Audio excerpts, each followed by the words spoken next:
Diary of a Young Girl by Anne Frank. And sitting next to GZ is the last of us 12 girls, me. There's a lot to be said about the boys, or maybe not so much after all. Morris Coaster is one of my many admirers, but pretty much of a pest. Sally Springer has a filthy mind, and rumor has been it that he's gone all the way. Still, I think he's terrific because he's very funny.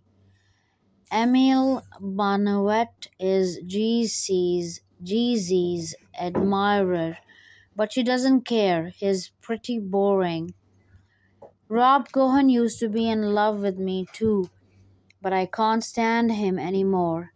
He's obnoxious, two-faced, lying, sniveling little goof who has an awfully high opinion of himself. Max Van de Velde is a farm boy from Madame Blick, but eminently suitable, as Margot would say.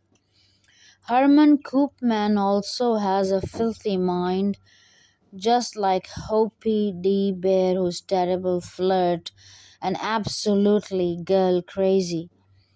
Leo Blum is Hoppy D. Bear's best friend, but has been ruined by his dirty mind. Albert de Mesquita came from the Montessori school and skipped a grade. He's really smart. Leo Slager came from the same school, but isn't as smart. Rue Stoppelman is a short, goofy boy from El Malo who transferred to the school in the middle of the year.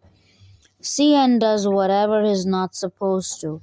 Jacques Cosnoot sits behind us next to C, and we, G and I, laugh ourselves silly. Harry Shapp is the most decent boy in the class. He's nice. Werner Joseph is nice too.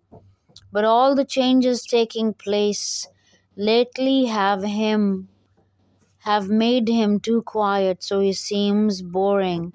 Sam Salomon is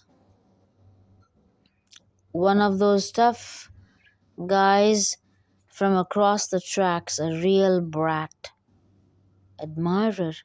Appy Rim is pretty orthodox, but a brat too.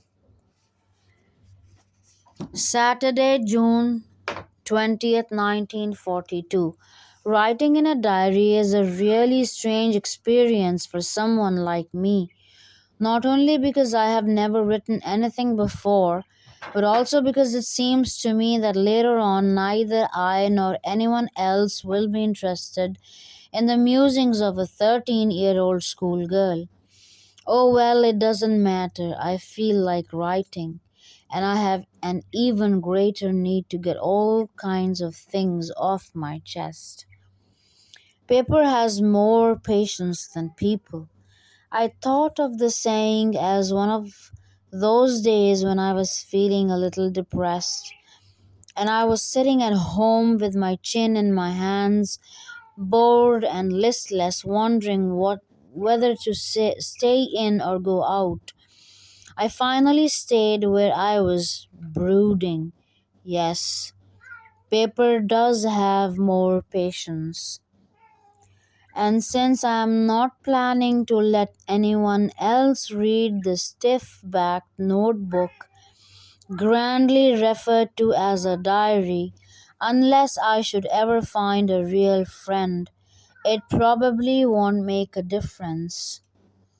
Now I'm back to the point that prompted me to keep a diary in the first place. I don't have a friend. Let me put it more clearly. Since no one will believe that a 13-year-old girl is completely alone in the world, and I am not. I have loving parents and a 16-year-old sister, and there are about 30 people I can call friends. I have a throng of admirers who can't keep their adoring eyes off me and who sometimes have to resort to using a broken pocket mirror to try and catch a glimpse of me in the classroom. I have a family, loving aunts, and a good home. No, on the surface I seem to have everything except my one true friend.